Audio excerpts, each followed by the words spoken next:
हिंदी साहित्य के विद्यार्थियों, हम मुंशी प्रेमचंद द्वारा रचित गबन उपन्यास जो 52 अंकों में है उसके बारे में पढ़ रहे थे।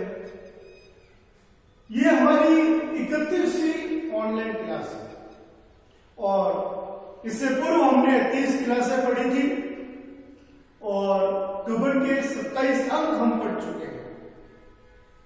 हम गबन को यदि प्रारंभ, मध्य और अंत 3 भागों में विभाजित करें तो हमारा प्रारंभ पूरा हो चुका है। हम मध्य भाग की ओर अग्रसर है, जहां से अति शीघ्र हम अंत की ओर अग्रसर हो जाएंगे। हमने देखा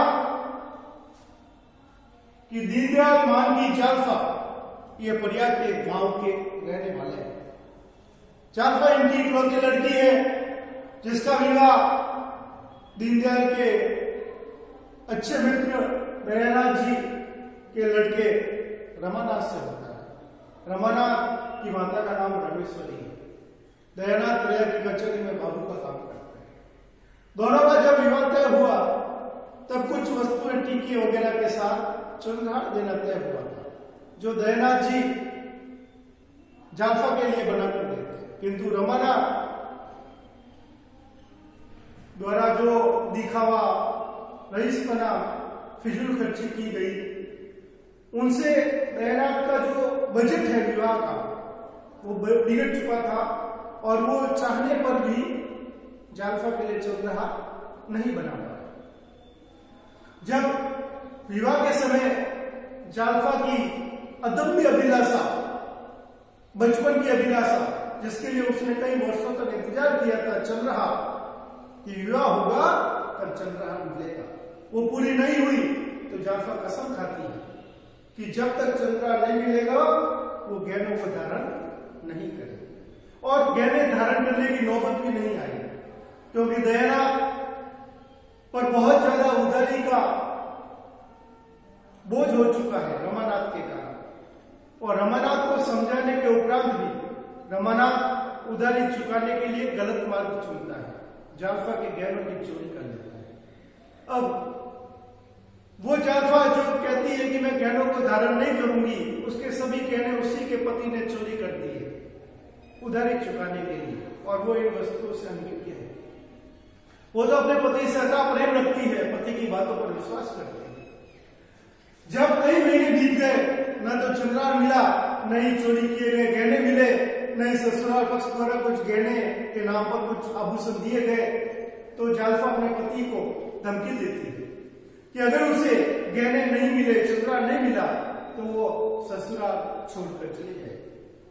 ये धमकी सुनकर रमानाथ भयभीत हो जाता है, क्योंकि वो अपनी पत्नी से बहुत प्रेम करता है, पत्नी का बहुत सम्मान भी रखता है। रमानाथ जी नौकरी ढूंढने का प्रयास करते हैं, जो प्रयाग के म्युनिसिपालिटी में रमेश बाबू के द्वारा लगवाई जाती है। वहां पर भी ये ईमानदारी से कार्य नहीं करते। रमानाथ बहुत बेईमान व्यक्ति है, लापरवाह है। वहां फिजूल खर्ची कर देता है, वेतन से कोई भी बचत नहीं की जाती, नहीं जाल्फा के गहने बनवाए जाते हैं।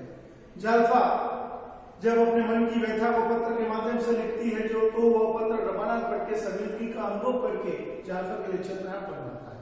गंगू सुनार से 800 रुपए की उधारी में चंद्रहार बनाया गया और माता रामेश्वरी के कहने पर एक और सुनार से 700 रुपए की उधारी में कंदन बनवाए गए। जाल्फा तो पसंद हो गई। रमानाथ तनाव में होना चाहिए, लेकिन तनाव में नहीं है, उससे कोई फर्क नहीं पड़ता। उसके ऊपर 1500 रुपए की उधारी है और 30 रुपए वेतन है। इधर जब वो लोग बाहर घूमने जाते हैं, सिनेमा, पार्टी वगैरह, तब वहां उनकी मुलाकात एक महिला से होती है जो है रतन।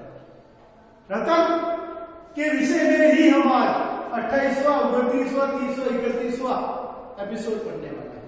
ये वो रतन है जो पहली बार जब जाल्फा से मिलती है तो जाल्फा से आकर्षित होकर उसे घर आने का निमंत्रण देती है। जब रमानाथ और जाल्फा उसके घर जाते हैं तब अनुभव करते हैं कि रतन के पति इंदुभूषण, जो प्रयाग के प्रतिष्ठित वकील है, उनसे आयु में बहुत बड़े हैं, क्योंकि वकील साहब की जो पहली पत्नी थी उसकी निसंतान मृत्यु हो गई। 30 वर्षों तक वकील साहब पुनः विवाह नहीं करते, किंतु अपने ही घर के नौकर की पुत्री से अंतिम में वकील साहब दूसरा विवाह करते हैं। किंतु वो दूसरे विवाह से, रतन से विवाह से भी वकील साहब के कोई संतान नहीं होती। वकील साहब की संपत्ति का उपभोग रतन ही करती है। इधर रतन जब कंगन बनाने के लिए रमानाथ को 600 रुपए देती है और रमानाथ उन कंगन के पैसों को जाकर गंगू सुनार को देता है, तो गंगू सुनार पुरानी उधारी में से हिसाब चुकता करके कंगन बनाकर नहीं देता, तो रतन नाराज हो जाती है। और इसी रतन को आश्वासन देने के लिए, अपनी ईमानदारी का दिखावा करने के लिए रमानाथ गबन करता है। गबन किसके लिए किया गया? रतन के लिए। रतन गबन के दुष्परिणामों को देखकर कि कैसे रमानाथ प्रयाग छोड़ के भाग चुका है, कैसे उसके परिवार के लोग चिंतित हैं, जाल्फा की अत्यंत प्रिय मित्र बन जाती है। वह जाल्फा की अतरंगी सखी है, दुख सुख के साथ।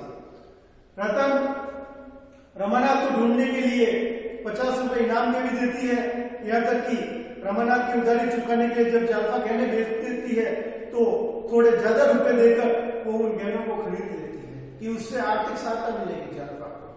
हमने देखा अंतिम एपिसोड में कि रमानाथ ने कैसे जाल्फा के चतुराईपूर्ण कार्य प्रजामित्र अखबार में शतरंज का नक्शा 50 रुपए इनाम को हल कर लिया और 50 रुपए इनाम के जीत के लिए देवी दिन जग्गू की सहायता से 50 रुपए और मिले।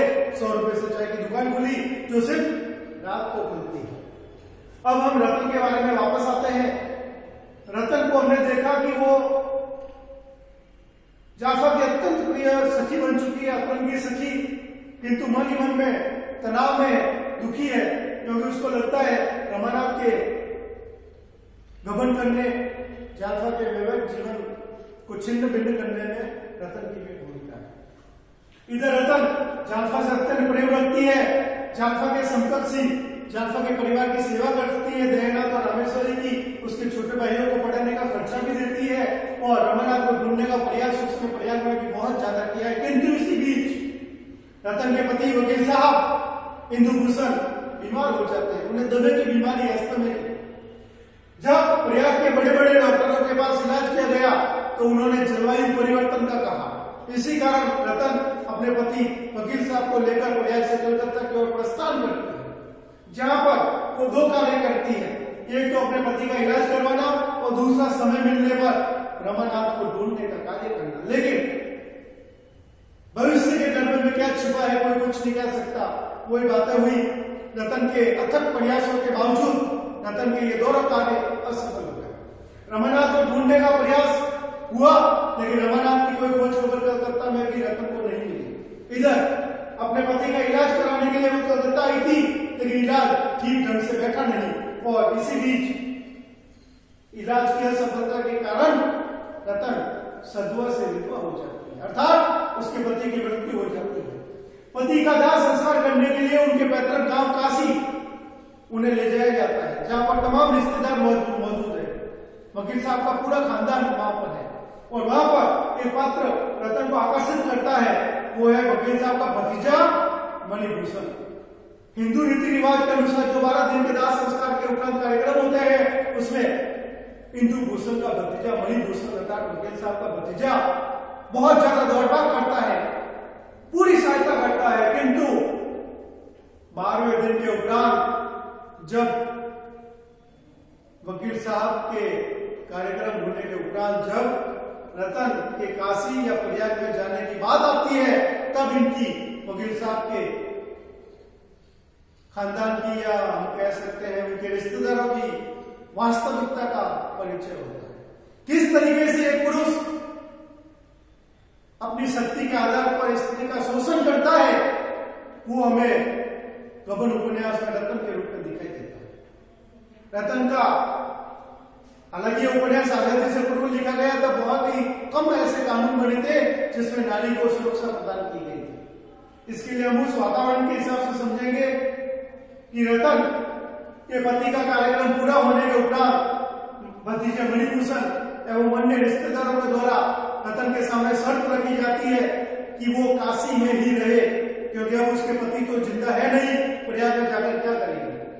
रतन को काशी में रखने का एक अन्य कारण यह है कि वकील साहब के प्रयाग की जो भी सुख संपदा संपत्ति है, बंगले है, गाड़ी है, उनको बेच दिया जाए और वो पैसे लेकर काशी में ही कहीं पर इन्वेस्ट करती जाएगी। रतन इन दोनों कार्यों से सहमति प्रकट नहीं करती। वो न तो काशी में रहना चाहती है और न ही प्रयाग की धन दौलत गाड़ी बंगले को बेचना चाहती है। अब जब रतन ने हर्षपूर्वक सहमति नहीं दी, तब वकील साहब के रिश्तेदार रतन को घर से निष्कासित कर देते हैं और बलपूर्वक शक्ति ताकत का प्रदर्शन करते हुए उस अबला नारी को वकील साहब की पूरी संपत्ति से भी निकाल देते हैं। अब रतन जो एक सधवा से विधवा की पूरी यात्रा हमने देखी है, वो अब अपने घर में भी नहीं रह सकती। न तो काशी में न प्रयाग में, कहीं पर उसका ठिकाना नहीं रहा। इसके लिए अब रतन चली जाती है जाफा के पास। जाफा की सखी तो ही है, लेकिन अब वो जाफा के परिवार की सदस्य भी बन चुकी है। हमने इस पूरे 28, 29, 30, 31वें और 31वें नंबर की क्लास में रतन के बारे में देखा।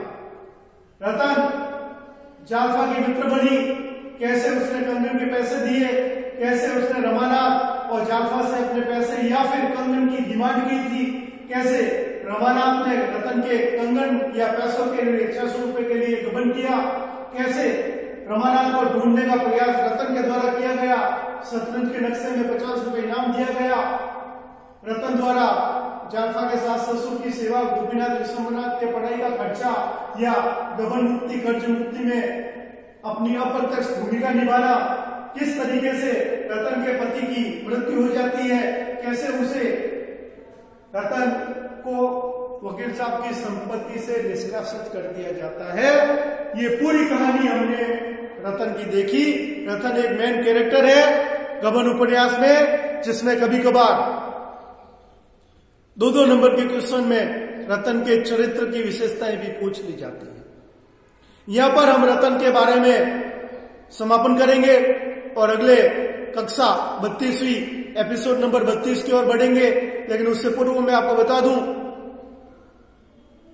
कि मेन एग्जाम में भाग स में जो 2 बड़े क्वेश्चन गबन के बारे में पूछे जाते हैं, वो अमूमन रमानाथ और जाफा के ऊपर आधारित रहते हैं, अन्य किसी पात्र पर आधारित नहीं रहते हैं। उसका कारण है कि पाठ्यक्रम बड़ा है, किंतु मेन एग्जाम में जो अंक विभाजन है वो संक्षिप्त है। इसके लिए हमें रमानाथ और जाफा पर ही ध्यान केंद्रित करना है, भले ही हमें रतन कितना भी ज्यादा प्रभावित करने का कार्य कर ले, क्योंकि पाठ्यक्रम को पढ़ने के उपरांत हमारा लक्ष्य ये होना चाहिए कि हमें कैसे मेन एग्जाम में अच्छे से अच्छे अंक लाने हैं। तब तक के लिए धन्यवाद, नमस्कार, अगली कक्षा में मिलते हैं।